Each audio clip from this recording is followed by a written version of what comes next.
Let's get down. You want to check on my end as well? Did you go ahead and start it? Nope. We all good? We streamed? Great. All right. Trees can be back here in seconds. But it's all worn out. All right, let's start the meeting here at the Yelm City Council study session, March 3rd, 6 p.m. Today we've got a few items, starting off with the Yelm loop updates. Is this you? This is, yeah, I'll step up and if Brad needs to, if I miss anything, Brad will cover me. Yep. So hello council, just really brief update on the Yelm Loop. Everything goes to bid March 16th. March 16th of this month. The last little hang up is a right of way acquisition from a property owner. Everything else is done, property is purchased, everything's good to go. March 16th this month. After the bid, we expect it to be open for over about a month is how long the bid process will be, meaning that people can submit bids up until the middle of April. Then we'll go through and take the lowest, qualified lowest bid.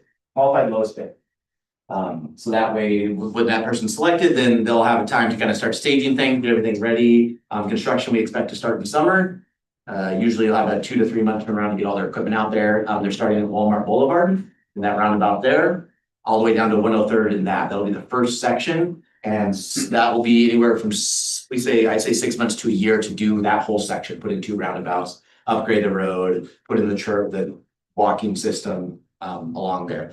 That does also include a sidewalk that'll go down to Grove Road where a Long Shops is. So there will be a sidewalk there, and it also includes a stub out for the city of Yelm, where they will stub out into that property to the south. Talk about the first item, Yelm Loop updates. Yeah. A stub out to the south, which will eventually connect the Yelm Loop and Walmart Boulevard to Bald Hill Road. So they're giving us, they're actually building the stub out, and the road will go into that property to the south of it. And then that will connect to Bald Hill Road eventually. From by us, we will connect that road to there. That'll be the southern loop. The whole project is roughly about 3 years. So you can expect completion to be 2028. Put that on the record. Put that on the record, yeah. So when it's 2045 and it's still not done. Again, this is a state, it is a state, so we don't have control over what they do, but these are the things they have told us in our last meeting, in our last communication, 4 days ago, so. One prior to that, the last month, they said the week of February, 22nd or something? 23rd, yeah. 23rd, and now they've actually given us a date, which seems like it's improving. Yeah, seems like it's improving. And In it the is, right direction. it is just one right of way that they have an issue with, and they're gonna have to probably do condemnation over that person. And it's not because the person doesn't want to, it's because there's a issue with the owner and they might have passed away and they can't get in touch with them. So if you can't, they have to go through this process in order to get the property because they can't really connect with the right. Condemnation is a really strong word, especially from a religious community like we're talking about here. Yeah, exactly. They didn't follow the rules. No, it's condemnation, just a way of explaining they have to take property through a legal process versus the person willingly giving the property.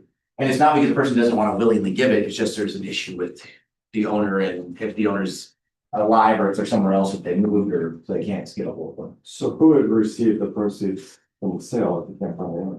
I don't know. I didn't check into that. My guess would be they'd go with the property itself, the attached to the property itself, but I don't know that exactly. The estate. Yeah, the estate. And to clarify, you're saying the Yelm Loop, this is all state led? Yeah, it's all state led, and the 2 highways running through town are state highways. I'm gonna get I probably get 4 to 5 reports from about potholes on our roads, and the state highways, but this is the state that does it. We will work in conjunction with them with traffic control, whatnot. They have to go through us when they block off certain roads that are city roads like 103rd, Grove Road, something like that. So we will work with them on those things, but it's a state led process. So 2028? 2028 will be completion. For real?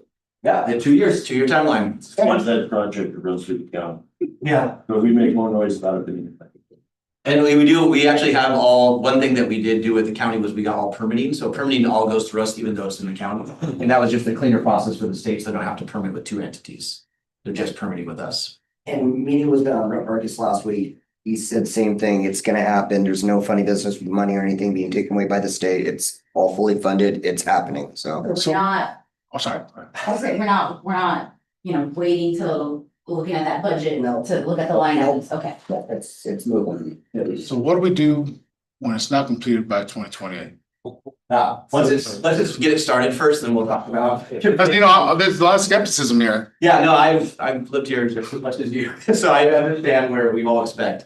I would, this is, I mean, we've never gotten to this part where they've gotten to bid, they have everything ready, the documents are done, so. We've done things over the last 3 years we've never done before. Moved utilities, right? Done right of way purchasing, all these things haven't been done before. And the mayor just signed some documents for writing in our section of land to them recently, so. There's a bunch of things that have never happened before, they wouldn't do this unless they're gonna build it. So, yep. Yep, literally the last few things was land acquisition. That's been the last year and a half or so. Yeah. I don't like any more than y'all. I hope they do build it by 28, 27. You know. We'll see. We're gonna be pushing on it. Cody and his team will be. I will be at the ledge. We're gonna do as best we can to make sure that they follow what, they say they're gonna get done. Wow. And the benefit of this probably too is in the areas that are not housed, like the area is already right away, it's already purchased, it's not blocking roads. Whereas if the one I always like to point to is Tacoma, it seems like it's been under construction forever, the I-5 freeway. The cars actively use that freeway. There's no cars on this road once they do Walmart. It's just them putting a road into connecting two roads that already exist. So you don't have, there's not the traffic control issues or the dealing with people on those sections except for here. And then again, it welcomes in, but again, they'll build everything to it. And those. And while it's not gonna be, the whole project won't be completed next year, the roundabout's probably gonna be finished for like in a year or so. Yeah. So that's gonna move fast. You're gonna actually be able to get through town a little bit quicker through that roundabout at Walmart. So we'll see hopefully a better impact on traffic with that roundabout than, just having to wait to the very end for it to be complete. Can't wait for the ribbon cutting. Both at Walmart? Walmart and 103rd. So yeah. Both of them. Yeah. Both of those are roundabouts, correct? Right, I know, Wow. they're both in this project. Yes, they're both in this project. Yeah, the other roundabouts you're thinking of are the ones we have. One is the 5 or 7 roundabout, Ball Hill, and then Thurston County. Same. Which will be right on the same path. We're gonna start our roundabout end of this year. Same with Thurston County. So I would imagine our roundabout will come online shortly or right around the same time their roundabout at Walmart comes online, the one at 507 Ball Hills. So. Come on, for completion. Yeah, like- They're gonna be torn up. Yeah, everything will be torn at the same time. That's probably a good thing. That do it all at once versus going, hey, we just finished this. Guess what? The road being torn up again. We're trying to time them all so that you're just having a really bad traffic jam if you work in McKenna for 1 year instead of 4 years as traffic just continues going. So if you work in McKenna, sorry. It'd be really cool if there were sidewalks all the way. I've actually scouted that to be able to run the 3 point some miles, but there's not even sidewalks. We can get your sidewalks to city limits. Yeah. Then you're just. It's straight across the- We are trying, like, we were talking about that a little more with some other down the road projects. Including the bridge by the senior center, it's something that, we want to focus on. Obviously, we've got a lot of projects going on right now, but we have a plan for it. And connecting that from where it ends at Prairie Christian Center, where the sidewalks end there, trying to connect that as far as we can to the actual Yelm Loop by Walmart. And it's potentially as possible, especially if the developer develops that one portion by Walmart or. Yeah. You're gonna see, I mean, the next 2 years will be the years of sidewalks for the city. We're gonna be building, I think we'll come back in another study session, go over, we're building a lot of sidewalks. Middle Road right now we just put an RFQ out, so that'll be designed the Middle Road Railway, which connect all those developments to Fort Stevens Elementary and to Roden Road, and then Roden Road will bring that sidewalk up. So it'll all connect, theoretically, you'll be able to get through, especially with the loop, all these trails will be an interconnectivity and we're just gonna keep adding sidewalks. So we'll add that to a future agenda so you guys can see the sidewalks and all probably. So, yeah. Any other questions, comments? How much of the, doing the fact that we did the annexation, how much is that influencing and impacting the fact that we can do sidewalks now? Is that part of it? A lot. So I will tell you some of the bigger, we've had, I think 4 precepts or 5 precepts on hand, probably that are being annexed. One of the biggest areas is Clark Road. So if you know Clark Road, there's only sidewalks in front of the church right there. Well, there's 3 properties on the other side they're developing. It looks like they'll bring sidewalk down and we'll have them connect the sidewalk to where it comes off Clark Road by the cinema. So you'd be able to walk from Waltz Tires down to 105th. I believe it's 105th. 109. 105th halfway, yeah. Okay, yeah, 105th, yeah, 105th, it'll go to 105th right away, and you'll actually be able to connect to 105th, and then we'll work on bringing 105th down to 109th. And then when they'll punch through, one of the developments is gonna punch through 105th to Vansel. So 105th, you'll actually be able to have a sidewalk and walk, people already walk through the grass, but you'll be able to actually have a sidewalk to walk the safe way. So the next couple of years are gonna be the years of sidewalks, which I think is really awesome. So the finalization is April 1st for the annexation, right? Yeah, April 1st is what, it's March 28th, but I think it's like on a weekend, so April 1st. So until then, nothing like this can start, or are we already? We're already taking pre-subs so people can submit ideas they have. Okay. We won't take permit applications, so if someone wants to like, I wanna apply for this property, but they can be taking pre-subs, so they're showing, hey, can I build this here? And we go, yes, then they can start getting properties under contract. So a lot of people are trying to get ahead of the game, and a lot of the same players we've seen, you know, Sound Built, AHBL, Century Communities, LGI, so people that build want to build more homes. To get 5 pre-subs in what, a month we've had since the annexation is bonkers. People want to build homes here, which is good. So, and then those homes build sidewalks, which build bigger roads, which build more interconnectivity, which help traffic for people. 2028. Those, yeah, those will be different. That's like a sidewalk. Yeah, I'd say. You also mentioned an area on Mill Road where it's all just past Mill Road, where you will be able to connect to Safeway from that area. Wow. That's gonna be huge for all those residents over there. Yeah. It's a lot of, there's a good portion of our population in that area, the Mill Pond area. And if is it one developer that needs to? There's 2 separate developers in that area right now. But they're both, we've worked with both of them before and they're amazing. So I have no doubt we'll get what we need and they want to, they care about sidewalks. Blue Fern today, we had talked, they did Shell Meadows, we talked about some other things and they had mentioned some of their developments. They go, why, you can make it, we can add sidewalks here when we do this development or if we buy this property or whatever. So people want to do those things that makes it more desirable if you can walk to school or walk to a playground. So. Yeah. Well, anything else in the yellow group? That sounds exciting. All right, we got the activate alleyway, the polar footpath. Elizabeth, is this you or Brad? Both. Oh, did y'all come on over? Yeah. I think we can have, yeah. Help you or Stable, we'll probably have more room. Come on, to our round two here, to hold a lot of. Made it work. I'm Elizabeth Jones, a project in City Hall. This is Brad's project. I'm here to kind of help discuss the funding aspect of it. I have put in Susie all a little handout and also prepared a slideshow presentation, but I wasn't sure how familiar everybody was, but he's kind of been a lingering. Yeah, I mean, we've talked about this a lot in the last couple of years, so. We went into, I'll just give a brief overview description of the project. So, yeah, I can take that. So the alleyway from 3rd Street to 1st Street, just north of City Hall. Right now, currently, it's a kind of an underused alleyway, deliveries, garbage pickup, things like that. We want to make it a gathering place. And clean it up and have connectivity to businesses from the parking lot and just make a nice space for everybody to enjoy. We will still be allowing local deliveries, garbage trucks will still be able to get through. But yeah, that's it in the wrapped up. Yeah. Any questions about the purpose of the alleyway? Okay, next slide, please. So this is location, and we're obviously in Yelm City Hall, directly in front of us. Starting a little bit from the parking lot that is paved all the way to the beginning of White Horse Saloon. Right. Is gonna be the activated alleyway. Next slide. Project improvements.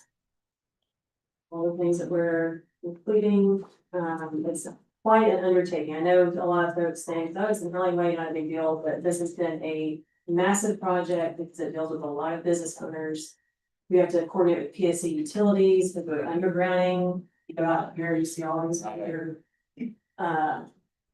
power lines that were put underground. Yeah, that's what I was gonna wonder about that power pole over there by Tim's Pharmacy. Is that outside of that or is it still So within? thankfully, we got PSC to agree that they're gonna move that power pole and there's like what do they call it? It's like It's just a little planter area. you know, where so in their parking lot, they're not gonna underground it because Okay. there's power that goes across the street. Right. And we can't, Because that's Past the alley, the full. But we are moving that pole out of the parking lot, and Right. it does look cleaner. Yes. Okay, yeah, it's right there. So we The could- city agreed to move that pole, their expense, because that pole needs to be replaced anyway. Okay. It's been hit several times. Absolutely. Yeah. So And then it's hard to navigate. the other poles that are actually on that pathway or fullest footpath, they're gonna all be underground or, Correct. So from that pole, yeah, this direction, right. which I know we people are. Towards City Hall from Thames. All of that will be underground. Yeah, there you go. Next slide, please. Hmm. So this is a rendering of what it's gonna look like. This is a bird's eye view. You are facing 507, I guess, from this. Correct. Next slide. And this is from the opposite direction. You're facing the water tower from 507. What it will look like. Next slide. Okay, funding overview. The total cost to construct this is going to be this $2.4 million number. We were able to secure $1 million of that through CDS funding with Congresswoman Strickland's office. So the total local funds that we'll be obligating towards this is $1.4 million. And that's all money that's earmarked towards this project. And not necessarily available for any other uses as people on whatever social media. When we celebrate a thing that we get, and then all of a sudden people want to chime in and say, why don't we do this with the money? They need to understand that this money is earmarked for that specific use. It's important to also understand that we've spent quite a bit of money to get to this point. Yes. It doesn't make any sense to go through the process of design and engineering, coordination, having all the easements that we've done with all these businesses, paid them money so that we can do construction on their property, just to be like, oh, no, sorry, we're not gonna actually finish it. We need to finish this project. This is the best use of this money. The $1 million from CDS, they wanted to see something that actually was completed with it. We get to do that, which also puts us in better standing in the future as we continue to apply for additional CDS funding. The legislature, they're like, hey, City of Yelm used that money. They were smart with it. They were good stewards of it. This is a good faith effort on our part to spend this wisely. Besides improving the area though, were there any requirements or needs that we had locally for those wires, the underground wires and utilities? Did we eventually had to replace those? Dig them up? I mean, the PSC would have to handle their own power. But there is a very good chance that they would have undergrounded them at that point, but who knows when that's gonna be? PSC moves sometimes slowly. So water main, we are replacing the piece of water main between second and first. That water main is an old concrete pipe that was put in the 60s. Is that gonna increase the diameter too? We are gonna increase the size of that as well. So, so we will have new water main and everybody on that section will get new service lines to their businesses as well. Is that Because part of those that are- cost as well? that we're Yes, looking it for? is. It is. And that piece of that will come out of the water fund rather than 302 or 316, excuse me. It's even more to your point, it's directly for that. For that project. Yeah. When you say local funds, yeah, what are they, what's coming out of? So it will come out of, the biggest share will come out of our road and street fund, 316. And then the water portion of that, which is probably around 250,000, will come out of 404, which is our water fund.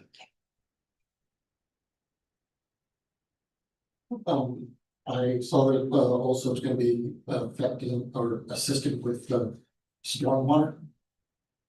So actually, the way we were able to do this was it's gonna be concrete pavers.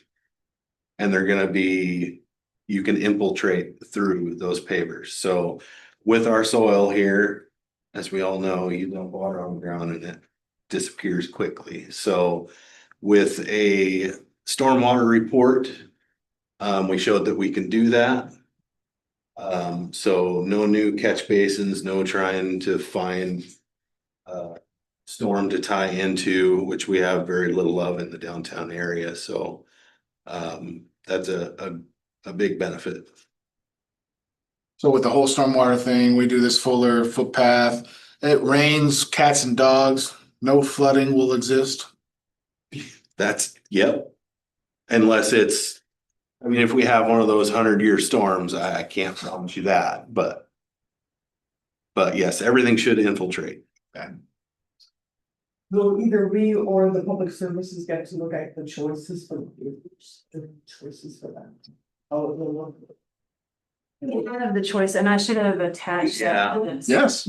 Always want to control It's things. very similar with the conceptual site, coloring is, I think, like tan and gold kind of color. Make sure you notify Kaminsky. Well, there's gray and then there's gray speckles. And then there's red. Well, I mean, I can tell you it's not gonna be red. it's not gonna be red. Right. It's been a while since I've looked at the colors, but they're Could we just be? Yeah, sure. yeah. Okay. Next slide, please.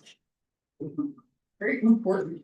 So this is where we're getting to what's gonna come before you all, and that is, an amendment to the current agreement that we have with SCJ, who's the, our engineering consultant on this project. There have been 7 amendments, this is amendment number 8. Yeah, we wanted to be real clear on, because I know we've gotten a lot of questions from council on amendments in the past. This project started out to be, there's several pieces of this. This started out as the one-way couplets / parking lot / fuller footpath.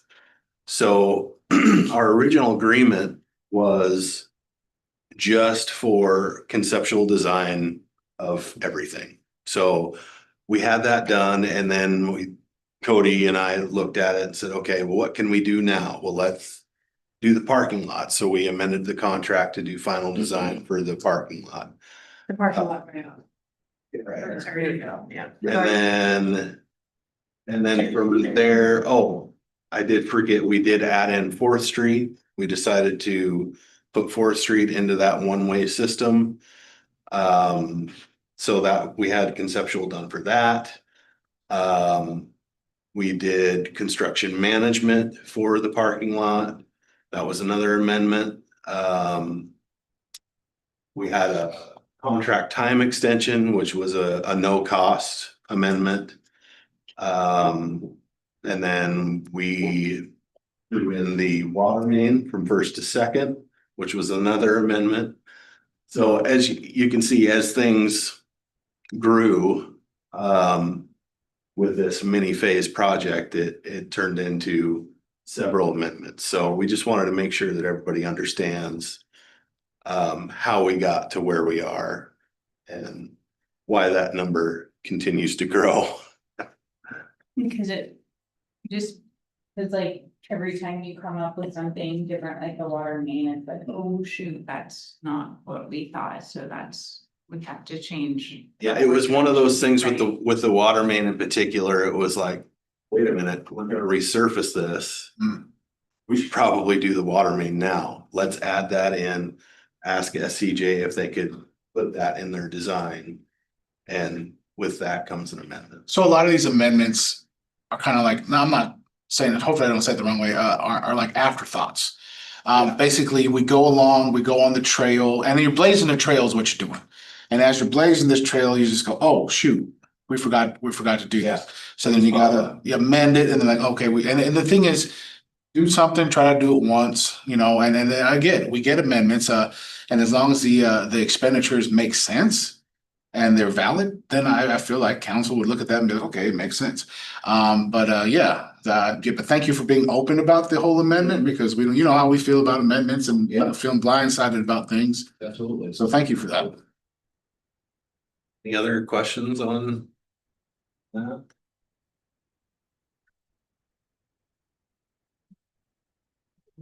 So So that, our next step is going to be bringing before you amendment number 8, that authorizes us to let SCJ do construction management. And construct the alleyway.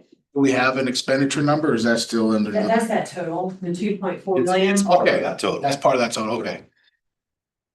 Good to know. So yeah, this amendment, we just have our bid documents to clean up. And we can get this thing out to bid. The goal is by April A year. It's 2026. it's a little lofty, Not but really. I think we can make it. Wow. And when are we expecting this to be completed?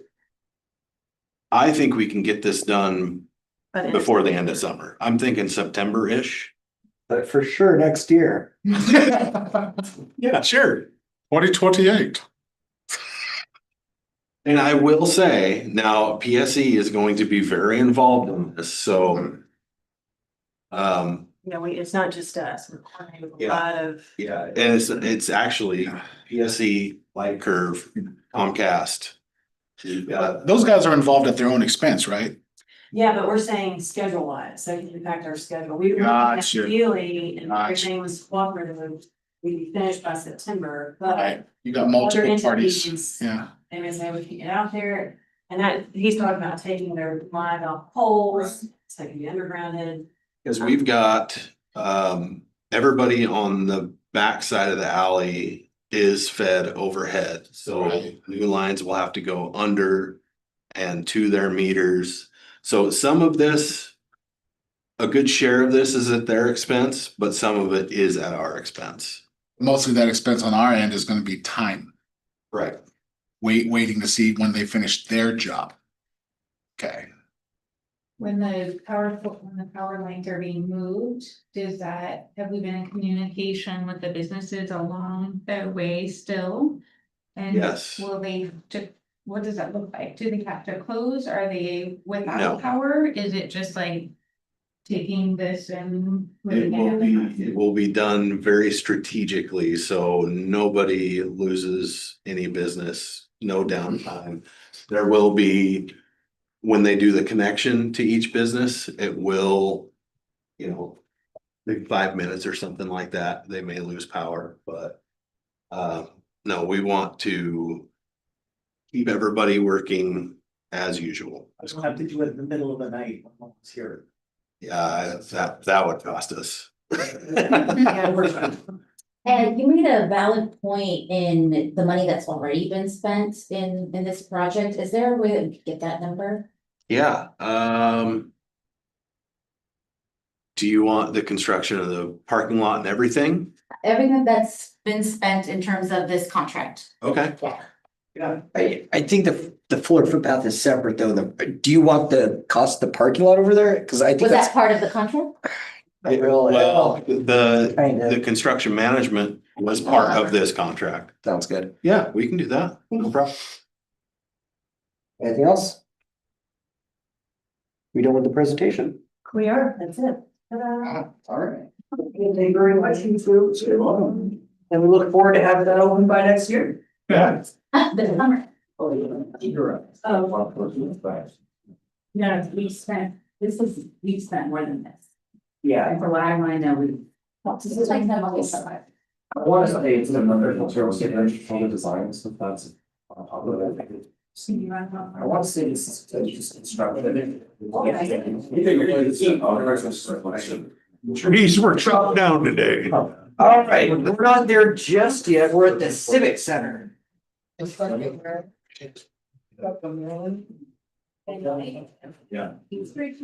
All right, we're going to see under presentations. Cody, you want to start us off with what we're talking about, the Civic Center? It used to be known as the EIC under the former administration. Okay, so what is in front of you, council, is the Yelm Civic Center. It's had different iterations, Education Innovation Center, City Hall 2.0. Civic Center is kind of what we're going with now. If you look at the first page, what you have in front of you is where this building is gonna be, which is right next to the public safety building where the current museum sits. So this is where the current museum sits on Mackenzie and Third Street, right here. Right out here. So this is the design of this building. The idea was to build a new place for not only people to use and activate in council chambers, but also a new city hall that will house our growth for the next 20 years. So if we flip to the next page, the preliminary programming. It's a big breakdown of area, put in about 39,000 total square feet. Down here at the bottom. So it flips so you can just. Put one slap. The idea is so you can have them both open at the same time and you see them both. How many square feet is the program? A lot less. This one is 7. Oh, yeah, we talked to you 39, yeah. The idea behind this is you build, and you can see some of the breakdown. The idea is you build something that you don't have to rebuild or buy again. This will last for 20 years, and then with the third floor, you can change that out as we grow, as the city grows, and this could last for 40 years. Versus, we bought this city hall, was, hey, let's go in here, but we've already started to outgrow the city hall, but we bought it 5 years ago, 6 years ago. Yeah, probably more than that. 2019, right? 2019. And we've, since that time, the amount of full-time employees has grown from 50 to about 75 now. So we've grown quite a bit since that time. And with the projected growth of not only our, 640, you're gonna have our courts are growing and giving them more space. So moving the courts out of the PSB building, using the PSB building to allow police to continue to grow in that shell of it. City Hall with HR department, our new rec department, having space for them to move to, that's kind of the idea. As well as, I think, one thing might agree to, not necessarily in the civic center, but if this building is vacated, we're spending a lot of money in our current location. It'd be a wise move, I think, to get out of that. And so you go to the first kind of programming page where it has like a little bubble chart. This is just preliminaries, we just threw things and go, hey, here's what we need in here, and they kind of fit it. It doesn't have to be this way, but they just give you an idea of what we were thinking. So we added, you notice probably right when you walk in, so very similar if you've been to Thurston County's building. When you walk in the front door, there's kind of a vestibule that opens up. On the left would be the museum. So 875 square feet is just the museum pieces that were in that building beforehand. So you could actually walk through and see the museum piece. They'd have a home in the museum, and they even have a little staff lounge. What's the difference of that 875 to what it was before? I believe it's actually bigger. The bottom floor of that building was a lot smaller than 875. I can't tell you the exact. I know we gave them about. So it's more space. More space with an actual staff area, which is really important. On the right, you'll notice we actually have a full-on council chambers with a waiting room that is separate. So someone coming in and waiting would actually have a separate waiting room. We kind of assembled it very similar to what Thurston County has their chamber board. Again, it's not locked in, we can change it, but we kind of designed it after Thurston County. You'll see a picture later on that shows that. And then you have some of the main staff that deals with the public on a regular basis on the first floor that can come out. Mayor, city administrator, city clerk, Parks and Rec on the corner. And then a kind of a public gathering space if there's like some kind of small event or meeting that needs to happen, or if the city administrator or mayor has like, hey, people are coming in and talk to me, they can go to that public gathering space. Along with some actual just facilities down here. And we'll see pictures of it in a second. So look, if you see the bubble drawing, you'll see pictures of kind of what that looks like. Any questions about floor one? Right, it's. Right, we've got too much space. So the idea is, as the rec staff would continue to grow, you'd have people servicing there. So instead of just building up one single office, we had it, but this may change to court. Chamber, there's. Yeah, well, they're actively working, right? They're employed with offices or vestibules or not vestibules, but cubicles in there and whatnot. It'd be similar down space here, but it might turn into court when we actually kind of discuss how parking rec is. Okay, second floor.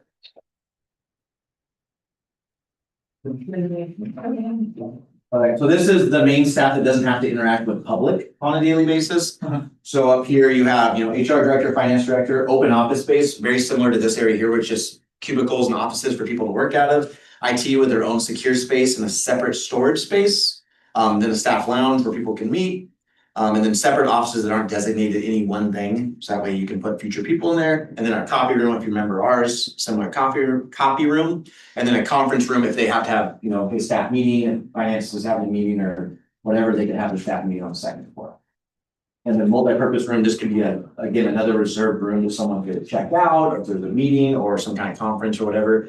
The idea is to have this space not only be for the city, but also the city staff, but also the city itself. If we don't have nowhere in Yelm can you go to really have a meeting. We have the chamber, or not the chamber, but the community center, but have you ever had to try like an actual formal training or meeting in there? It's kind of not great. So this would provide more space for that.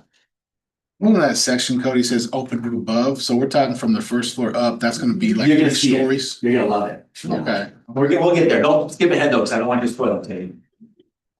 Yeah, I know you can skip ahead and look at the pictures. It's really good. So the third floor, if you flip over on the third floor now. This is a third floor building, be one of the tallest buildings in the city. These are all designed to be rentable, check-outable spaces. So the idea at some point, we had talked about maybe the chamber could have an office up here and it could be an open spot for the chamber. Someone could rent this and have a conference or a meeting. We had talked to South Puget Sound Community College about hosting classes here. So this literally can be something because of how the building's designed.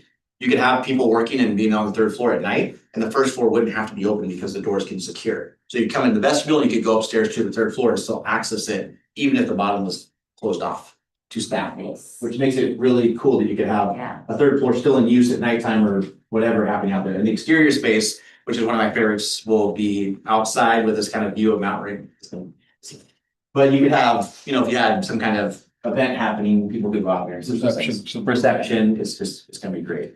Okay, flip over to see some of the kind of drawings here. So this is floor one. Again, nothing is set in stone, so the size of it, we can't get any bigger than this because the property is only so big. But you can modulate these buildings however you want. You can make the offices bigger, smaller, whatever. So this is what the conceptual floor one would be. You have your O2, you have a waiting room, you have your council chambers. When looking at these council chambers, I think we would lay them out a little bit differently so it feels bigger. You can see there's like 20 seats for you guys. We don't have 20 council members. The idea, we did tell them to design it after Thurston County. You'll see a couple pictures later on that kind of show that. But the idea was to have council chambers that you could grow in and we could have staff and be about the same size as Thurston County's. You can see the kind of stairwell that goes up in the middle that's open. We talked about that. And then the museum, which could be a thing that would be consistently open where people could walk through, or you could have it something they could shut off. And then a lounge area, or a reception area right when you come in the front door that someone could greet you. Okay, second floor, oh, go ahead. Gene's here, he's excited. Yeah, Gene has seen this. Yeah, he has seen this. He's really excited. So here's floor 2. You go up the stairs, you're on the second floor. There's that big old meeting space with open windows all outside. You could have whatever you want there, and you can see how the offices are set up.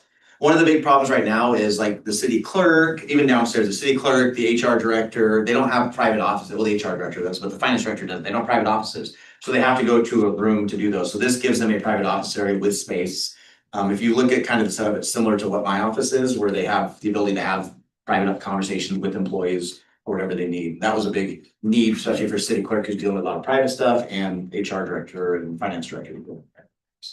And then on the 7 is just convertible office space, right? It allows you can have 10 people, but then you can continue to grow that office space and you're not locked in. Third floor, this is the one that's exciting. Don't get too far home. So this is the third floor view. That number 2 is that outside area we talked about, which will have grass and tables outside, usable about 2.5 months out of the year. Right. There's ways to put awnings and stuff where we can use it more often, but the way weather's going, we could have used it yesterday, right?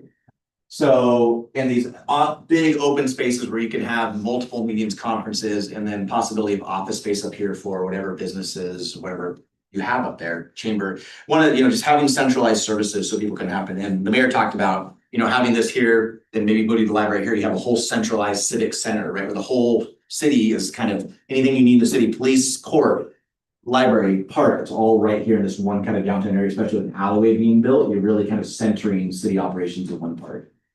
But it's not really a venue, you can't like rent the exterior. You can. And That's the have a idea. party or whatever. That's the idea behind what we originally planned. Reception, something like that. Yeah, get out, every wedding. Because Have a city hall. we don't have much of that space. Yeah, so it does give you, I mean, this space is pretty big, I can't break out this, but you could have, now could you have like Lake Lawrence Lodge, that kind of size? Probably not, but could you have a, like a chamber forum? Yes, 100% you could chamber forum in a smaller place. Could you do some kind of smaller events? Yes, you could do. You're not gonna get 300 seats, but you could probably get 100 something seats. Okay, now you can decide to see what the actual vision is. So this is that downstairs looking in, and you can see where it's totally open. And this, you have a giant skylight shining in with all the different ways on there. If you can look, you see Kathy's up there on the second floor. I think our notes. So, medical coat on, with a medical coat on, taking some notes. So in the museum, but just kind of that open air, that's lots of open glass, you can see in it, shines everything, it's really bright. Waiting areas for people waiting on maybe a meeting, if you're waiting on the mayor or city administrator, you have a spot to sit out there, you can check out the museum. I think the one thing that I really like about this is museums aren't places people go as often anymore, which is unfortunate. But putting a museum like this, people are gonna be waiting, like, oh, the mayor's will be ready for you in 10 minutes, like, oh, I'll go check out the museum. And you learn the history of Yelm while you're waiting for the mayor, waiting for the city You administrator. can wait a little bit longer so they can enjoy the. Yeah, Yes. and you'll have a camera. Wait till they go in. Wait till they go in and look at some stuff. Wait, this wall, but you like water wall. It could be. It could be, yeah. So yeah, they have the grass. We can do, the cool thing about this is just, hey, can we do this? Can we put the modulation? Can it work? Yes.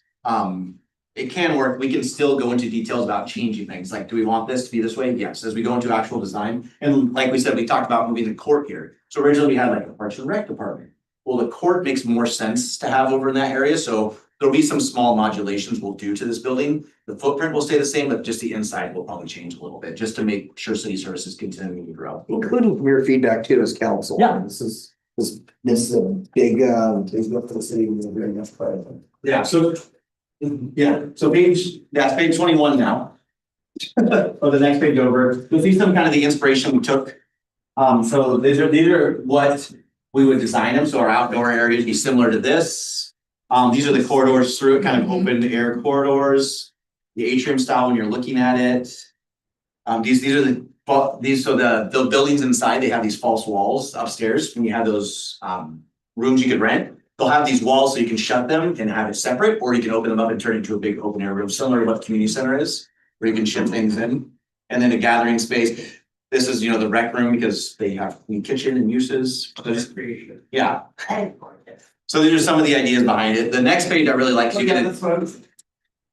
On that, yeah, can you imagine city council, let's go have a meeting afterwards. So this is the actual building layout on that site. So you can see the, big glass, the area, the water tower behind it. Because I don't see big enough. and it is. No, It is. Not much parking lot. Yeah, so the one issue you'll see. Yeah. The one issue you'll see is that there is angled parking all along there. So we're adding that parking and sidewalks along both sides. But there's gonna probably be a need for more parking. We do have that giant parking lot we just built. Right, and it's beautiful walkability. Yeah, and so you have more ways there's plenty of places to park around there, but always looking for more parking options is a good idea. So there's kind of that whole building itself on that site with new sidewalks and more angled parking along the front. And if you remember this road in front will eventually turn into a one-way, which will mean this will be all parallel parking on that left side of that 2-lane road, because it'll be a one-way street going that way, and then this street will be a one-way going back. And then the last picture kind of gives you the front view of looking at it, coming out. There's those bike racks there that you're so fond of.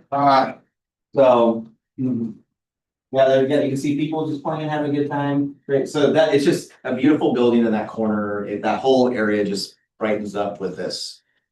So this is the idea of kind of moving forward, is what the city wants to pursue and try to get this civic center, City Hall 2.0 to continue to grow into. So that top floor, is this like an open space, like rentable space? Yeah. Now, is there, as you know, it's like, so I assume the buildings will be built with taxpayer money. That's the next thing we're gonna talk about, yes. And then if there's rentable space up there for people to rent, businesses or anybody can rent those spaces? So built with taxpayer money, Similar to the community center. You Yes. can rent the community center. and they get a residual income because they have open space to rent. And I see the potential in that at the same time. Yeah, I mean, it seems like it's benefit for the city, but then if people have open space that they would want to rent out, it's like, well, the city has their space open and built by, yeah, it's just, you see you see where I'm going with that? Yeah, and the benefit of this is it's council decision, right? Like if you want to set rates a certain way, or you want to do it a certain way, Yeah. you would do it that way.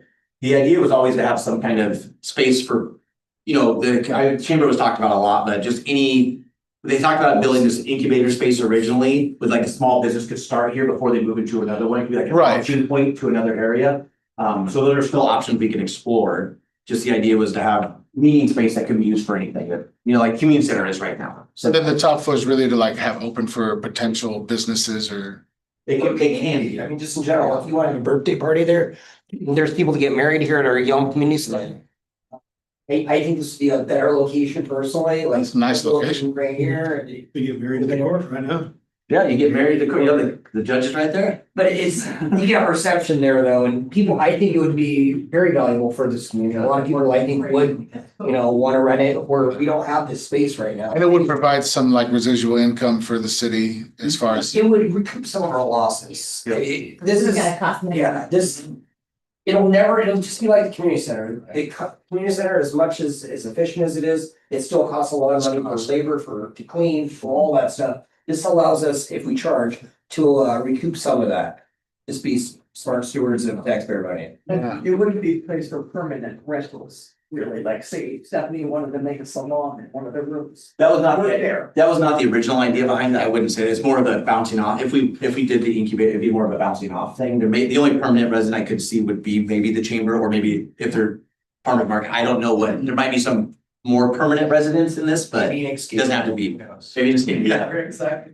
So, but it's up to the council though. If this is important to you to have a business incubator space, that's what we focus on. If you want, veteran stuff, we can focus on that too. There's a lot of different ways we can go. And it'll change over time. Yeah, Yeah. but I do like that there's flexibility with this building, like, should we ever decide to make something like this over there? Then this could just be makerspace or whatever, it's just rooms, right? That will, some of them that open up. And the benefit too is we continue to grow, say we, city grows 50,000-60,000 people, not that it will, but this space can then be converted into more, you can change it into offices, so you don't. Other things. Yeah, you're like, okay, now we're taking away the rental space, but now we can turn it into offices, so we don't have to build another city hall. It gives you space to grow into eventually as well. Was this designed in 2024? Correct. So that's before my time, obviously. How was this? This design? There was a grant through the state for this, so we had a $280,000 grant from the state. The previous administration asked for that in, I think, 2019. Yeah, and so the original design was done in 21, the very beginning of 21, and then council in 22, I believe, said, hey, that original design, let's actually change it to more of a city hall type design. The original design was just an incubator space and a wine bar, a bunch of other things, so we turned it to a city hall, more city hall centric with city hall offices. But then the concept too with grant money is to utilize that grant money for those purposes. Yep. Because if you don't utilize the money, because I think we had a conversation about this, is we have this much money left Yes. over. Yeah. We need to utilize it for something, and it was concept, Yep, which is exactly. where this came from. Because That's when what you're we learned. a good steward of grant money, when you apply for grant money again the next time, they'll see that you utilize the money, because they don't want to give money to people who don't use it. Yeah, so we did have, you're right, at the end of 21, we still had roughly 40,000 left, so we had to adjust the entire plan to show this to use the rest of that grant money, which came out with this plan in 24. One more. Why are we just seeing this now? There was some other, I don't know if you want to talk about finance things we were waiting on to kind of. Finance? Yeah, well, go ahead, Tyler. Yeah, so the estimated cost of this building back in 24 was 16 million. $3 million. So we had to spend the rest of the grant money back in 24 or it was gonna go away. So we said, can you redesign it into what you see now? And so that's why in 2024 they did that, because that was the remainder of that grant money that had to be used. We never had the intention of building it in 24. We knew we didn't have the funds to build it at that time, but we didn't want to lose the ability to design something that we're going to end up paying for if we do move forward. So that was the point in that. So where we are now, as we move into 2026, this has been on our study session agenda item since I think January. That we wanted to bring it back. Now we have a new council, a couple of new folks here that haven't been a part of this. We wanted to bring it back, started that conversation about moving forward. Our credit rating is AA, which is outstanding for a city our size. We paid off the bond that was associated with the public safety building early. We did it a year early, saved a little bit of interest on that. So now we're in a position to where we have significant bond capacity in order to do something like this. And so that's why we thought, okay, let's start in January. Let's start bringing this out. Let's start, if council wants to move forward, what does it look like? Number-wise, all this. So the reason why it's now March and you're hearing about it is a lot of it has to do centered around the 640-acre project and the loop that will go through that. So that is also even though we've called it a TIF, tax incremental financing, and there's some other names for it. It still is a bond. That's a bond that would pay for that. Community revitalization. Yeah, we like to use the other RCW that refers to it as a community revitalization financing. Sounds better, but there are two different. So we've been trying to get that worked out and figured out on how that bond is gonna work for that roadway before we brought this forward. And this is still a little early right now for, like, for our purposes. We're not trying to go out and get this funding right now. We want to see, first of all, what council, that was the other portion of it too. We have a new council here this year. You guys can make your decision on how you want to move forward. If you want to move forward with it, we've got to have your support to obviously move forward at all. But likely when we get more clarity on the incremental tax incremental financing, we can. Were we not talking about bonds last meeting in our breakout session back there, that you were gonna use bond money for something? Was that an executive session? We're not supposed to be. No, I know, that's why I'm not saying anything, but were I we? think it was the roadway. It was a conversation about the TIF. It's just a bond. It's basically a bond. How many bond? Well, we have a bond capacity, and our current bond capacity for the city is roughly 29 million in non-voted bond capacity. Would that cover both of these projects? No. So we would have to choose. So. Yep, you want me to dive into the TIF piece? Okay, so. There's been two factors in working through this TIF bond. That we've been focused on from day one. One, we wanted it to be a non-recourse bond, which means that. Let's say development stalled, and we had this $50 million bond out to build the road. The city of Yelm was not on the hook for that money. This is also leading into a lot of our next topic though, too. Let's not throw this off. This financing portions, we're gonna be talking a lot about it in our next 740 acres. Let's stick with this if you don't mind. We'll get to that question though, 100%. Okay. But let's, yeah. But as you said, if we move City Hall out of here, move it into the new building, the library is able to come here, which means that library space we can finally sell, Yeah. which could be $1.5, 2 million, that's. $2 million coming. Yeah. And that'll also save, I think, we do $50,000 a year. Plus, that's not including if the HVAC goes out, elevator goes out, that's an extra couple hundred depending on what it is. Right. So it'll be a big savings, right? Absolutely. It'll be a savings in some way. We spent about $1 million on that building. Right. Yeah, 1 million. And since we purchased it in, I think, 2010, 2012, we've spent probably the better part of $1 million in maintenance and repairs over that time. Yeah, somewhere between 500, at least over 500,000 of that. So we're spending a lot of money, to your point, on that. So, okay.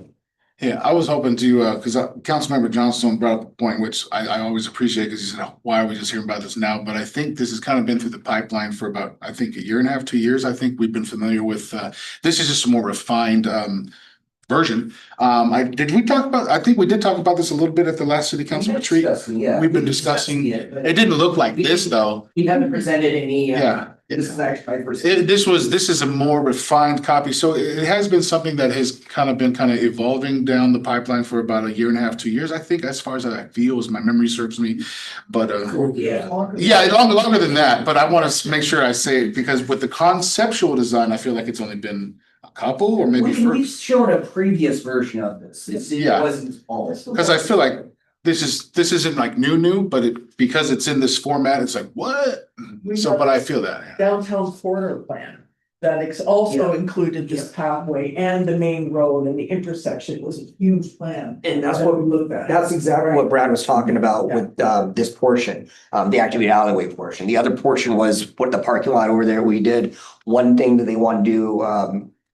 Well, part of that plan was also to build the pedestrian bridge over. And the arch to take away parking downtown parking, which I wasn't a fan of over here. And that's probably still on the plans, but we'll discuss that. I'm not a fan of that plan personally, but that's probably all I got. See it. But the other portions of that plan do include the couplets over here, the one ways. And so, yes, it was a larger plan, and this was a part of it, kinda. Yeah, that we kind of abandoned for a while. do the money works.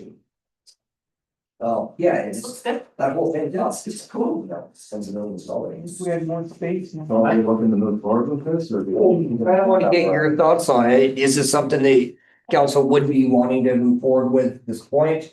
And do you want to start looking at funding sources, which we'll kind of talk about it with TIP financing, I think it's 640, but yeah. I would like, just not saying we're gonna build it and all that right now.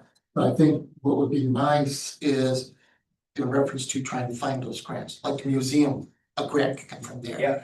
Library, Yeah. a grant can come from there, so we can start looking at what the baseline money would be.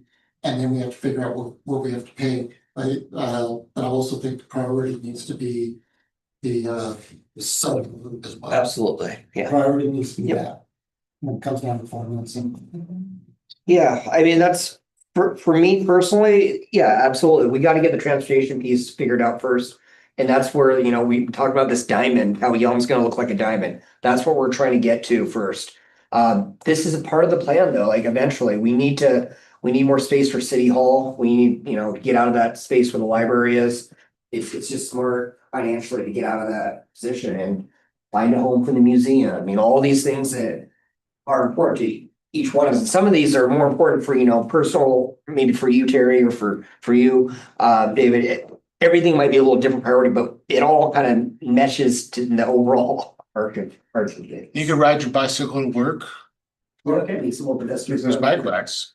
Mhm. It's good. You can walk up, you can see here. I think it's a great idea. It would be beautiful, just wanna hear about that bond and the tip money and How to pay for it. how to get it. Yeah. For Yeah. all those details would come together, but it would be really great to have kind of, I guess, that central of everything is great. Yeah. Do we have a total cost on this project? The way it's laid out, which, Yeah, it was 16.8 and you figure 3%. 16.8 with a 3% inflationary for the last 2 years, so that's 16.8 times 1.03 times 1.03 with. 75. Yeah, I think 1808, but yeah. 1808, so about 18, I would say about 18 million, and that's everything. So if we decided we want to build this today, is it even possible? Yeah, And how long? And would it be take? possible? yes. yeah. Are you, Yeah, it would be if our council's like, we want to do this, we have the bonding capacity right now. But we're gonna talk about, yeah, but it's also a lot of, if you want to take out 16 million or let's say 18 million for this project in bonding capacity, that's a lot. That limits us to about 12 million, maybe a little bit less. If we need to do a big project. That's only good if you use it though. I mean, Yeah. I mean, it doesn't do us any good just sitting there. So, Yeah. so, That's fair. gotta jump in, yeah. Yeah, please. Okay. So even though we have bonding capacity of 29 million, let's say this was 18 million, and maybe we could get some grants to pay for a portion of it, that would be the idea. You still have to pull out a $15 million bond, Interest. you're making a yearly payment out of our general fund revenue to the tune of just less than 2 million a year, which is significant. That is not something we currently pay. And so that is why, yes, the money's there, it's us to use, but we still got to pay it back. We do have a great credit rating, which gives us a good credit score, which means our interest rate is about as low as you can get for it. But for example, when we paid off the public safety building, that was about 465,000 a year. So even though we paid that off, this is significantly more. And that was only a few $1 million. And so we got to make sure that the financial health of the city moving forward can sustain something of this cost. And so we've had a lot of conversations with our finance director. She's aware. We've met with the bond, not our bond, what we have, but we've met with Jim, he's a banker. He's basically a banker. He sells the bonds. We met with him. He's the one that gave us the estimated cost per year. You can break it up 20 years, 25 years, different things like that. So we've got the estimated yearly cost if we took out the full amount to do this bond. And of course, like Brian said, and the mayor is very optimistic that we could get some funding to offset some of this. And so that is the only thing I would just caution, that we still have to be able to pay for this going forward. Obviously, our town's growing rapidly, which is why we're even having this conversation about building this. With the annexations, the 640, the different things that are happening with that. Just the sale of the entire 640 would nearly pay for this entire project, right? So. We're very aware of those So, benchmarks. yeah, so just to be aware that there is obviously some funding sources that we're gonna come into that will definitely aid in supporting that. It's just something to consider because that is a huge chunk out of a general fund every year until this is paid for. We are sitting very well financially right now, especially with the sale of, potential sale of this, 640 acres. They hit all those benchmarks. It's a little over $16 million. And if they get even more, it can go like up to 18 or something like that. They have delays. Yeah. So not to mention the property tax or any of the extra sales tax revenue that we're gonna get. We're gonna be talking about that 640 acres in just a sec. But yeah, just to that point, we could potentially do this, but it would be such a stretch right now at that cost. It's gonna be too big of a burden. But because of that money that's coming in here, just natural growth that we have over the last few years, anticipated future growth. And this the 640 acres, that money, we are in a very good position to do this. But we gotta be very careful and deliberate on how we pay for it. So what's the timeline to where we would start something? Yeah, probably in a few years, I'd say. So we get paid on the 640 when they break ground on each phase. So when phase one breaks ground, we would receive the first payment of that, which is about $4.6 million. At the end of feasibility, we get a little less than $1 million. It's like 880 something thousand when I close feasibility. I would say that once we see the ground broke up there is a good trigger to go, okay, let's start, making our plans. The nice thing about this project is it's basically like a go-ready project, right? Because all this work has been done. We own the property. We know what's under the ground. So there wouldn't be a long delay. If the city said, hey, let's move forward, let's go to bid, let's make this happen. It wouldn't take long to get that going. It wouldn't be a year or 2 years to get the project going. It would be a matter of months before we had the bids in and could start the project. So that's the positive thing about that. But from a conservative standpoint, I think, being financially conservative, I think once they break ground and the time of when they want to break ground up there is extremely shortened. I mean, they're excited to break ground. And so I would say that would be the trigger where we would come back and really start fine tuning everything. We're getting, council input and, moving the space around. Where do we really need space? And, I know Cody mentioned the court. That building over there was always designed for the court to move out of it. It was always designed to be an entire police department at one point when they outgrew where they are. And so this would be a natural time to move court out and to relocate them and just expand the police department into the court. It's about another 2,000 square feet over there that the police would move into. So the timing is great for all that. We have met with the library director. The library director actually met with the mayor and I about almost 8 months ago, where we just kind of floated the idea, hey, is this something you guys would even be interested in before we went down that path? Super excited about this as a library. I had all kinds of ideas on the interior, how they would paint it, and it actually would qualify. They have a system in place where if the buildings are designed a certain way, they can be 24-hour buildings because they can have card readers and cameras to get you into the doors, but the buildings have to be square, so the cameras shoot down each side. So they think there's one in Shelton. There's the current only one that can do that is Shelton. So anyway, she was super excited about the potential of coming into this building. Back to your question, probably a few years. Yeah. Before we can actually start moving on it. But during that time, it's very important that we do get the feedback from council at this, as well as staff, for our needs. To see exactly how we're gonna lay out. Because when we go, we want to be as ready as we can. We have the cost down as much as we can. We look at all these other funding sources as well, try to lower that overall cost as much as we can, so we don't have to take out as much bonded money. I'd love to do it with all grant money if we can. And we've been very successful at getting grants. This taken off, but she's been very successful. How much over the last few years? Like So 3 million. That was just one grant. They had about 8 million total in the last couple of years. So Yeah. some of it was not her, but it was, she brought in at least 5 million herself, so. Yeah, so we've been very successful at getting federal as well as state funding. We're gonna go after that first.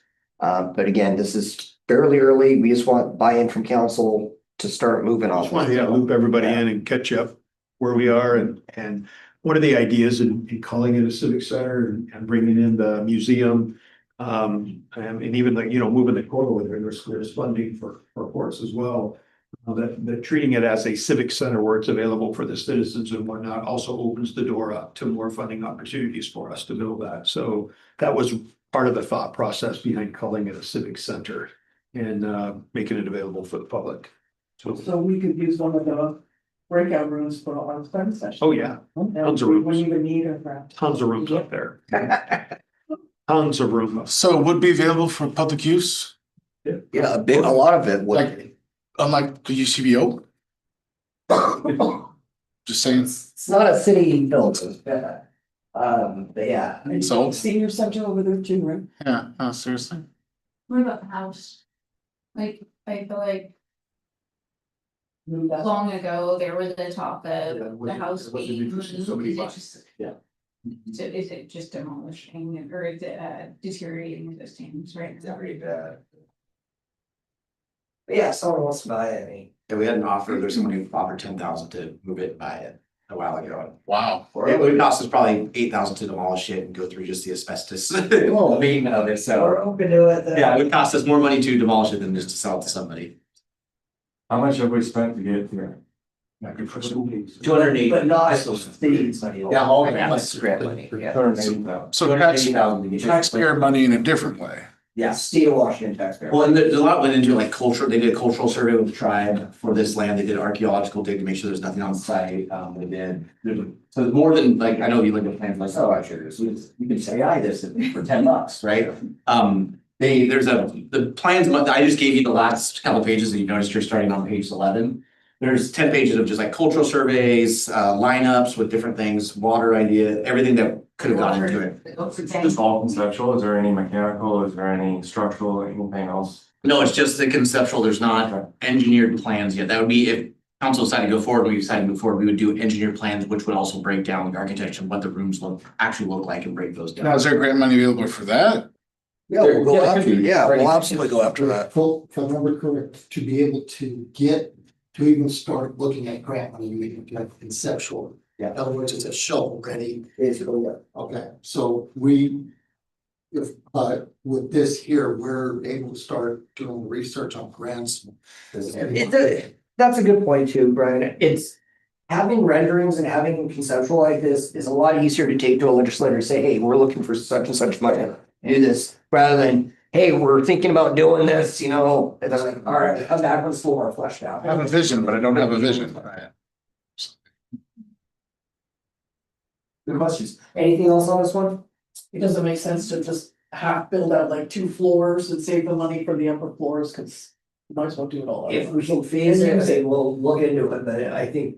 Yeah, so I mean, you could theoretically do like a 2 floors and probably save yourself $1 million on doing the top floor, but we designed it in a way that our max code right now, so it would be the max height we would do. So you do the whole thing, it's versus remobilizing, trying to have the Yeah, floors. this building maybe was supposed to have another floor on it, maybe. But yeah, to do that would be very expensive. No. Anything else on this before we move on? All right, thanks you two. Going on to the mayor's report, before we get into the 640 acres. I do want to remind folks that we do have AWC annual conference coming up. It's just gone open now, or it's just gone open. It is. The hotel rooms are filling up very fast. Please let us know. We'd love to. We've seen a couple of you already. I will be there. It's in June. It's the same weekend. We're gonna do first thing in the morning. Parade is on that Saturday. Kind of Friday, Saturday, but it ends on Friday. So the last thing is that Again, it's the same weekend as the retreat, right? it's not the same week as the Where's retreat. what? It's in Spokane. Yeah. So please, we do, we're probably gonna have up our training budget next year. But we want as many council members to do this. There's been a lot more of you now that have been getting better with your what's it called? Certificate of municipal leadership. Certificate of municipal leadership. Griselda, you've already done a lot as a brand new member. Appreciate that. Stephanie, I think you're probably the closest to getting to that from all the council members, so congratulations on that. Yeah, it makes you a better council member. It makes you a better member for your, or representative for your community. Your elected people that elect you. Yeah, it's just a good Are we program. renting a plane to get over there, or is everybody just We'll have a driving? private jet, yes. Of course. Okay. No, we're gonna encourage carpooling. Thank you, actually, it's a good point. We are gonna encourage carpooling on that. We do have city vehicles that we can check out as well. That's probably the first step, but yeah, we'll arrange it. If you're interested though, let us know, let Kathy know, and we will get you signed up and we'll make sure that we can get you there and yeah. We want you to do this, so thank you. All right, moving on to 640 acres. We've been meeting with these folks, not just Blue Fern, but lots of other folks, including finance, how we control some of this stuff. The southern loop is something that obviously is important to council. It's us as well. It's the one thing that is we've got to have that. For all the houses to get built, a way for them to access that, and a way for all those houses that have been up there in the Yelm Medical Plaza area to punch out towards Rainier. So it's a lot of housing that's been up there. We need more roads, but it costs money. And so part of that bonding capacity, something that we've been exploring, is how much we have, how much would potentially come against us, even though the growth is paying for this growth. Those new houses we have. Do you just want to get into it, Todd? Start. You're doing pretty good. Let's get into it, come on. Why don't you get into details with, I guess start with just what the financing is. So the two pieces that were important to us is one being a non-recourse bond, which I mentioned earlier. And then the second piece was that it does not count against our bonding capacity.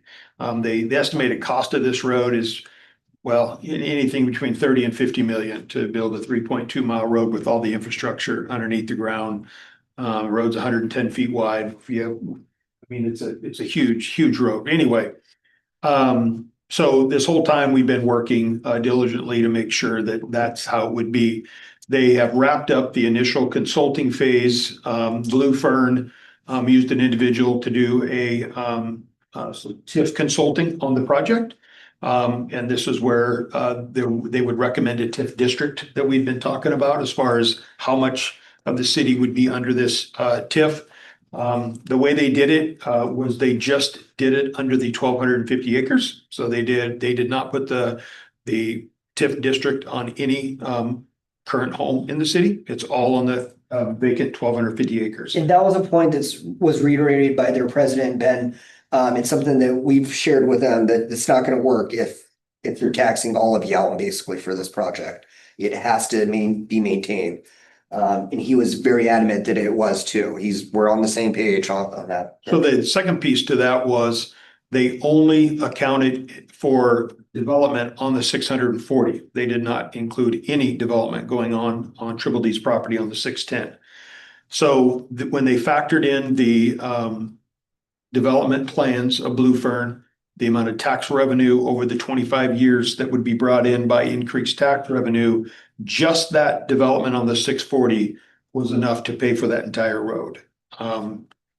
If Triple D was to start to develop their land, then that would be paid off much quicker. The bond would be paid off even quicker as those properties got built. So they did a very conservative approach as far as impacts of the road. They just put it on the 640, which is perfect, which is what we wanted them to do. It's a little bit simpler, cleaner to do that. We had a meeting with Blue Fern last Thursday. They came down and talked to us. They have their own bond attorney that they use to factor in these different developments. The city has our own bond attorneys that we use that basically signs off on city bonds. They have to basically make sure that they're legitimate, that we can pay for them. They do all the studies to make sure that everything's the right way. So on Thursday, the word from Blue Fern was that this would be a non-recourse bond as well as a bond that should not count against our debt capacity. Right? Perfect. We were super excited Thursday. We did not share that excitement on Monday. And so we met with our bond attorneys on Monday, and there is a disagreement or differing opinions on the debt capacity, accounting against our debt capacity. So we have another meeting set up this Thursday with the Blue Fern bond attorneys to try to navigate this. We're also involving our city attorney in these conversations as well. And so as of right now, both sides agree that it can be a non-recourse bond, which is huge, which is great for us. The city's doesn't have the liability of that. But the second piece is it has to be a bond that does not count against our debt capacity. We don't have, even if we maxed out our debt capacity, it's not enough to build this. So Blue Fern does have a couple different options, option B and option C. They haven't exactly said what those are yet. And before the Blue Fern, they would take on that responsibility, that debt responsibility. It wouldn't be us when we're saying we're not taking the liability on it. Blue Fern would be taking liability. They're good with that. They would. Right. No risk. I was wondering because you had mentioned, and I'm trying to listen well, because what I heard, and correct me if I'm wrong, was what I heard was as land development occurs and possible whatever sales, maybe just land development, it helps to pay the bond off sooner. So as things develop, then the time frame is shorter. No, so what the consultant does is he looks at the entire conceptual plan that Blue Fern has on the complete build out of the 640. Okay. It takes in all the homes, the commercial space, and does an estimation of the value of that once it's completely done. Okay. Then they go in and they say, okay, if the road's $50 million and the increased property tax revenue this is where we are today, this is what it's going to be at the end. Property tax revenue. Gotcha. To pay back that entire bond. So this is based off of potential development or in tax revenue that could generate after. Yeah, so like Projected. the triple D land, Yeah. if that gets developed out, It's developed. most likely, Then the property tax assessment of then revenue, not that revenue guaranteed, pays that bond off quicker. but it's not guaranteed though. It's only if it does, then we can. Right, they're not counting on it being built out. Even if that doesn't happen, it still doesn't fall on us because that's where we had the low risk, right?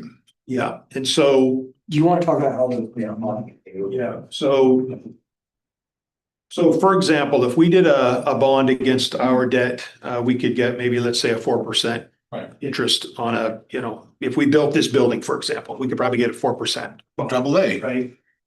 The way they do these non-recourse bonds is they sell them to private bond owners.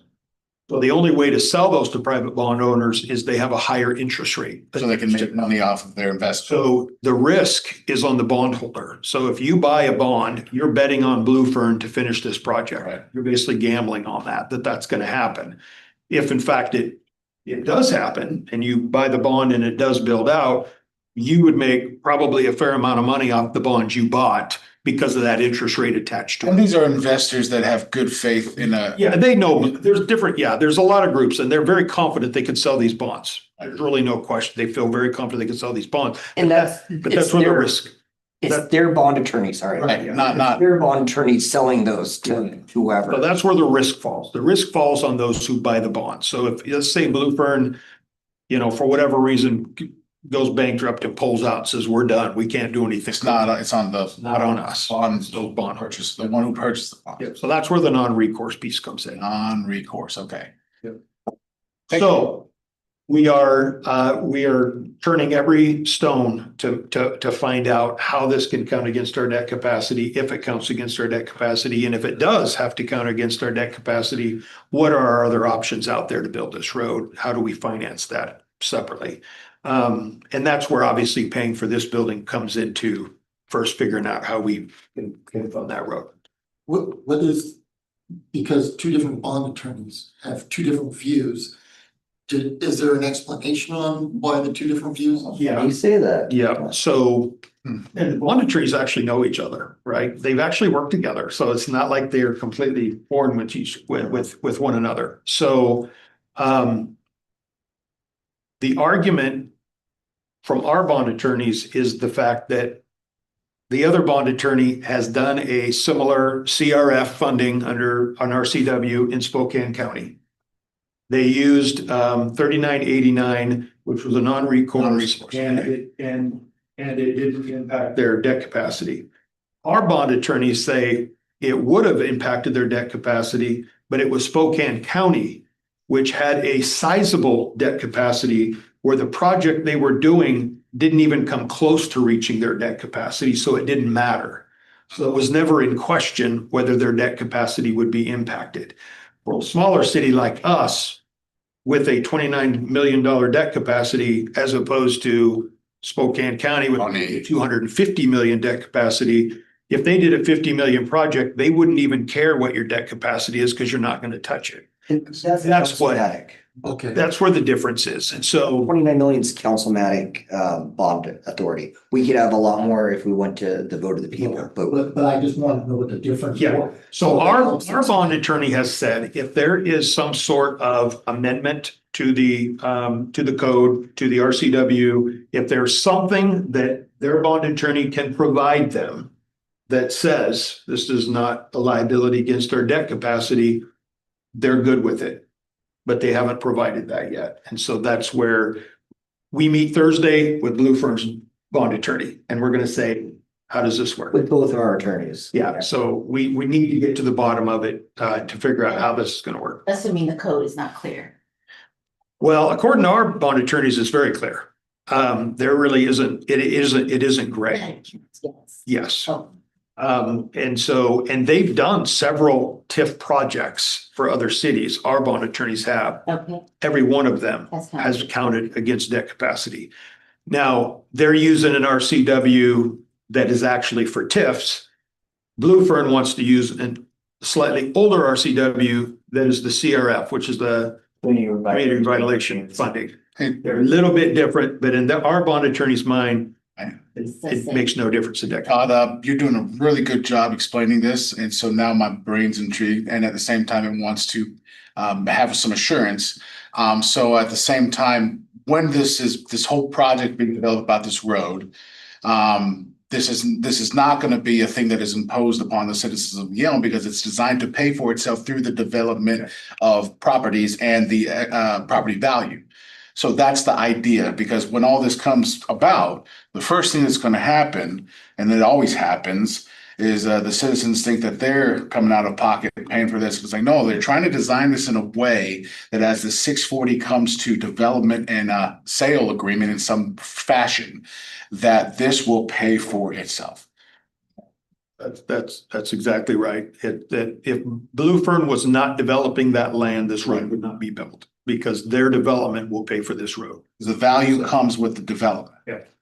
Okay, that's a very good job explaining things tonight. Thank you. Right now, it's worth about $2 million or so. It has an assessed value of like 2 million. But as we develop, the value increases, and then we can.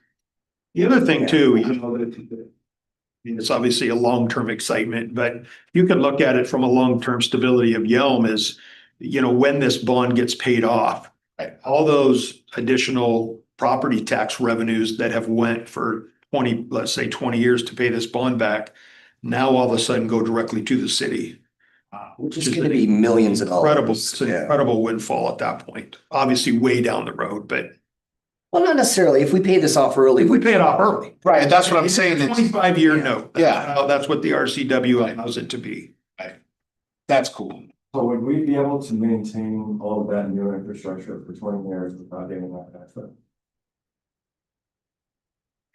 That additional part. See what you're saying so we're because we are losing. I mean, really the real loser in any of this is the increased revenue that we would take on from the property tax. We're still getting money from normal sources of revenue, like our sales tax revenue will still continue to grow. All those to maintain it with the street sweeper, with all those without the profit. Yeah, so and one of the things that because we have talked and talked to Stephanie about that with our finance team about that is that the revenue from the development So the development alone, the cost that they pay to develop these commercial, the industrial, everything that gets built up there is all revenue that's going to come into the city as well. So the property tax side, we would lose for a chunk of time. But the increased, sales tax, when you build, what's phase one, 600? Yeah. 640 homes in the commercial. Or possibly commercial. So just, when you took a 2.5 per household, roughly 2.7 per household. I mean, just the sales tax revenue of that increase alone. Wow. Is gonna more than just offset probably what we lose in property tax, because property tax is not a huge, I mean, it is, but it's not, it doesn't go up at the same as like what sales tax rate goes up as. And to that point though, 640 homes. Right now, the place is worth 2 million or so in property value. Each of those houses probably at least $300,000 to $500,000. So the other thing the city That's a lot of gets money. too is we get the baseline. So for example, it's assessed at $2 million currently. Well, we don't pay ourselves property tax on that because we own it, right? So we currently get nothing out of that 640. As soon as they take ownership of that first phase, the baseline gets established and we always get the baseline property tax revenue off that. But right now, you're not getting anything because you own it. So the idea is I get it. Okay. And that was, I think that's essentially for. Well, It's probably gonna go up. yeah, well, no, it's actually not 2 million just because the way the Blue Fern contract is set up is they really only buy it in phases. So they don't own any of the 640 currently. So when they close on phase one, they'll own 160 acres and that's it until they close on phase two. So really, we'll still own the other 480 acres, even when they close on phase one. Right. The benefit to that is, again, if we say, let's say they pull out after phase one, I always like to prepare for the worst. If they did that land, that remaining 480 acres is worth 10 times what it is today because the infrastructure's there, the roadways to it. I mean, it's a pretty safe bet for the city, I guess, at that point, once we get phase one developed. Low risk. It's on your mind, Terry. Color of So remember, I'm gonna What? try and talk in code here. Wait. No. Don't say. No, I wasn't even there, but I feel like you're about to break protocol. Don't even bring it up. I wasn't even there. And there was something we were supposed to do that we covered. That was a bond discussion as well. So, and I don't think that bond had to do with the. I don't think you should be talking about this stuff, Terry. Some of the stuff that it's related to what was discussed in executive session. Well, I'm trying, okay, I'll ask you. Don't even do a what up. Don't even do it. If you have a question about that, you can, Okay, we can ask I me said about nothing, that. I didn't say a thing. Appreciate it. It's a good reminder for folks that there are things that we're just. Yeah, I know what You can't, You know what I'm talking about? Okay. you just can't talk about. Under this, because of executive session and there's gonna relate to it. I can talk to you today. Okay. All right, anything else on the 640 acres update? All right, thank you, gentlemen. Member initiatives. Terry, you want to start us off? Yes. All right, let's see about the same. I asked the all-knowing AI about table shapes. I don't trust And the, this is what the all-knowing said, makes a round table superb for creative collaboration. And so I thought, we had somebody make this delightful furniture for us, why don't we put out to a public thing, even through the Arts Commission, they do calls to art all the time. Get somebody to craft a table, we can give them maybe some money from what we would have used to buy a table. And then when we don't need it here, we'll just cart it off to the new building and it'll still be beautiful and collaborative. The problem was just getting a bigger table. Having it round, they can't go in straight. Make a bigger table, and it could collapse. It's not this way though. It could collapse just like this one. Yeah, all you need is one more chair available around here or two. That's it. There's a couple concerns. Depending on who's here, present. There's a couple concerns from administration, just like logistics on it. We're open to it. The one thing, there's a couple things. One is cost of it. To do a custom wood table that folds like that, it's gonna cost some money. It's gonna cost more than the 800-ish that we're kind of budgeting for. But you could offer it anyway. We as- could offer it and go through that. The other thing is the weight of that. Like a table, if you're gonna do a wooden table that folds and everything that's gonna be enough The to, hardware. yep, exactly. It's gonna weigh a lot for staff to move this because we're not gonna leave it out here all the time. We're gonna put it away just like we do with this table. It's all over. Well, this one is, sure, this one is, but it's plastic. It's pretty light. But you could do a thin piece of wood. I don't know if we could do that. Like, I'm not a woodworker, but I don't know. wood's fairly heavy to put all this stuff in. And again, I'm not a woodcrafter. I'm sure you could ask AI. Yes, you could ask AI. Why don't you get a quote? Well, I did ask somebody, he didn't get back to me yet because I told him it was a donation. That did not inspire him, but some artist might do it for whatever we offer out. Other thoughts, concerns, for the rest of the council? I just kind of give just from the logistics side of it from our perspective, but. Those are things that I think about. If we, I mean, we're not trying to make this fancy. I mean, really, we just need something to work. That's it. Something that's gonna come in and come out, more of a transportable situation. It's not. I don't know that we're looking for a piece of art and the time that it would take to bring in, But nothing's been done yet anyway, because you can't find anything. We've been researching, I think we're pretty close if not. We just haven't ordered them quite yet. Yeah. We found something, but in a conference table type thing. On the wheel too. Is it wood? No, Was it plastic? I don't remember. It's not wood. Oh, It probably looks like wood. It'll look probably a little bit nicer than this, a little bit bigger, but it's more supposed to be functional. I get, we do have a very beautiful dais over there. I don't think this is gonna be, if council really wants to go down this route, we can go down that route, but. So nobody cares about the shape of the table. Nobody sees No, the we value in have the that. shape of the table right now, it's the cost of a custom wood table that you call an art piece that is only brought out once a month. Okay, but there are constituents that have donated many pieces of art at no cost to the city. They're all around town and the people love doing it.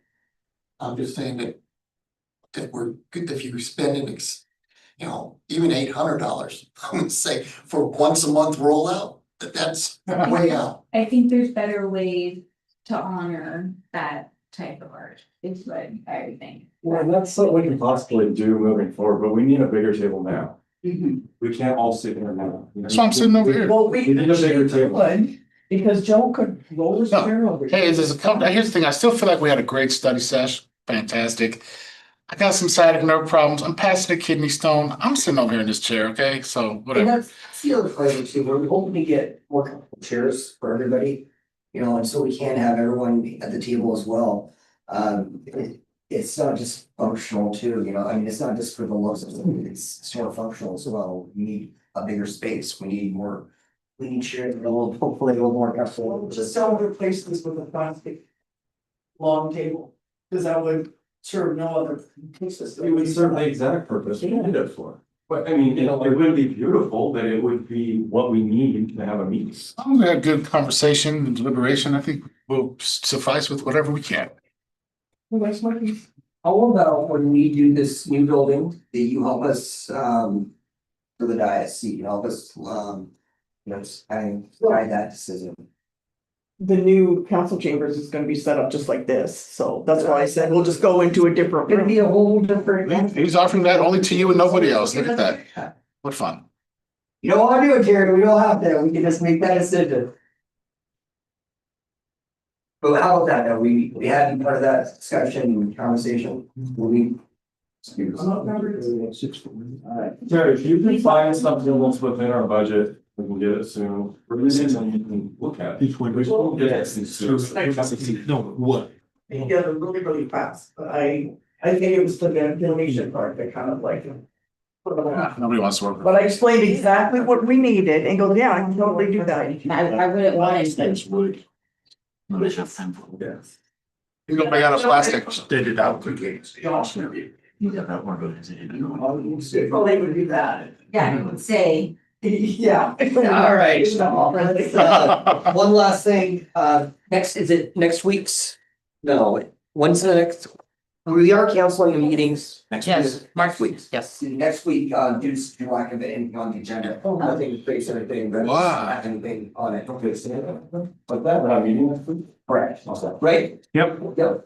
Yeah, we are not meeting this next one, we're putting on notice and all that stuff, So the but 10th, no meeting. correct, first city council meeting of the month, second Tuesday. Yeah, there's just nothing on the agenda, we've got, packed other meetings, but, as far as like all the work stuff, we don't have any contracts we need signed, So we're not gonna get a end of the month meeting that's like loaded with an agenda. You're not gonna do that to us? no. It's gonna be a 4-hour meeting, no, yeah. I mean, there's stuff on the agenda, but it's not crazy time for everything. Just every once in a while, we don't commit to one unless, Wow. so, some council really wants to explore it. right. City staff time. Sounds good. Anything else before we adjourn? Joe, I just got one thing real quick. I was supposed to pass this on, I'm sorry. Washington State Department of Commerce offering the in-person short course on local government planning. I think some of you have signed up, is that right? And this is May 6th from 5 to 8 at Tumwater Council Chambers. And the target audience is council members, planning commission members, whatnot. So it should be very educational. If you can make it, let Kathy know. There's also another one, I just saw from WWC for Mayor Pro Tem as well. That's a separate one, but that's, Ellsberg, right? yeah, I'm not sure where it's located, but yeah. So I would, I'll forward that off to you. You haven't gotten your emails. No, I'll check that out too. All right, anything else we could order? I just want to commend Todd for really clarifying. That was a lot of information. And he did a good job on, because now I'm he. so glad you understood what I was trying to say. Well, and that's why, that's why when I reiterated it and you corrected me, I said, thank you, because now I understand it. But I can't tell you what I just learned, because I can't talk the language, but I get it. Thank you. Yeah. All right, anything else? We are adjourned.